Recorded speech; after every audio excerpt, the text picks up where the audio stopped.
y'all. Welcome to yet another edition of From the Red Carpet. And yes, I'm sporadically driving like a maniac down the interstate. Just deal with it. It's just a thing that I do.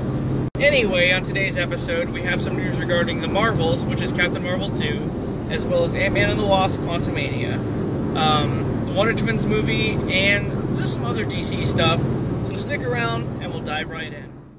Starting off, we have some new set photos from the Guardians Christmas special. Here we can see Palm and Batista as Mantis and Drax, sporting a more comic-accurate costume. It seems like Marvel is just all about that comic accuracy in Phase 4. Here we have Star-Lord and Nebula. Star-Lord has on his comic outfit as well. Nebula, however, I don't remember ever wearing this suit, but whatever. And I'm not sure what's going on here. They're standing next to a giant Oscar for some reason. I don't know. Speaking of Guardians, not only will Volume 3 introduce Adam Warlock, but perhaps the High Evolutionary as well. He's a popular character in the comics. Basically, there was this English scientist named Herbert Wyndham who experimented with genetic manipulation upon animals. He was given the blueprints to create a serum by a mysterious man, and it helped to evolve his dog into a humanoid with slightly increased intelligence. Later on, partnered up with Jessica Drew's father, Wyndham moved his experimentation to a secluded mountain area. It was here he developed more human-animal hybrids he liked to call the New Men. Then Wyndham became known as the High Evolutionary. It looks like we're getting him in the film, played by Chukwudi Iwuji, well, this guy from Peacemaker. And the New Men will be in the film as well. Actually, here's a set photo. So Multiverse of Madness was great success!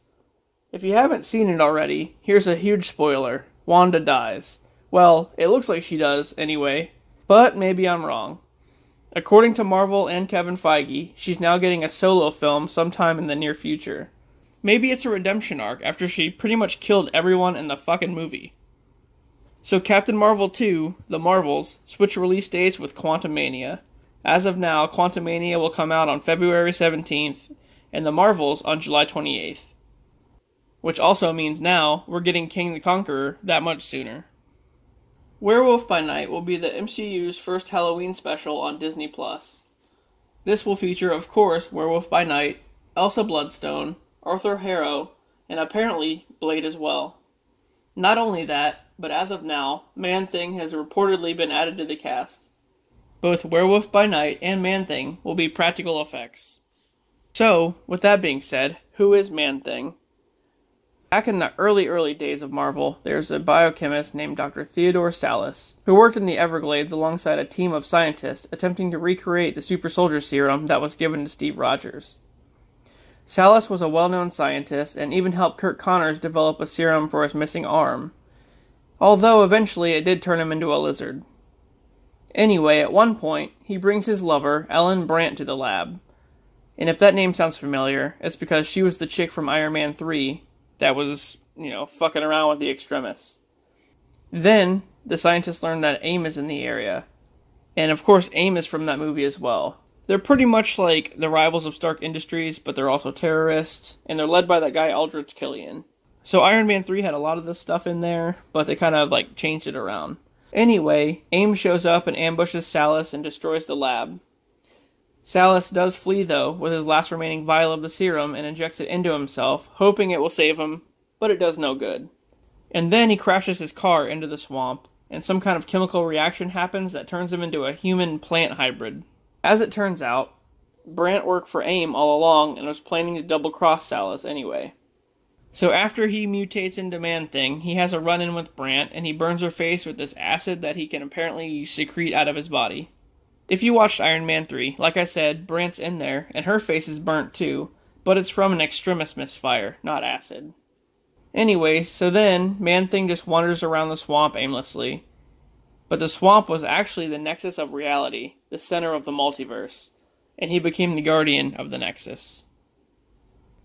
So the villain of Wakanda Forever will be Namor the Submariner, played by Tenoch Huerta.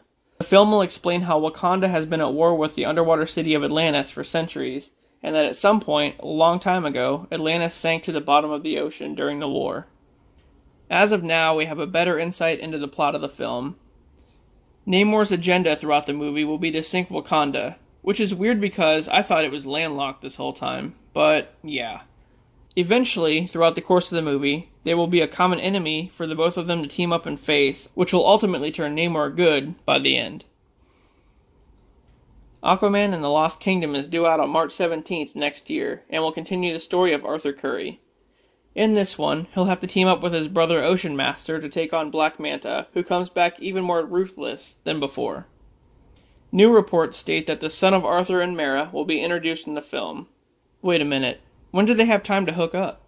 Anyway, their son is said to be a young child and a huge part of the plot, in some way. All I know is that Mera is getting less and less screen time the more this Johnny Depp court thing goes on. And there's like 3 million something people that signed this petition to get her out of the movie. So, I think it's stupid. I think she needs to get the hell out of there. I don't like Amber Heard, and I hope she's just not even in it at all. Alright, lastly guys, remember that Wonder Twins movie I was talking about a while back? Well, guess what? Now it's cancelled. There's not really any news as to why it happened, but I can speculate it's because they're restarting DCEU from the ground up, and yeah, it just seemed like a stupid movie to make. Alright, well, that does it for this episode of From the Red Carpet, guys. I hope you enjoyed the content, and if you did, please don't forget to like and subscribe for more.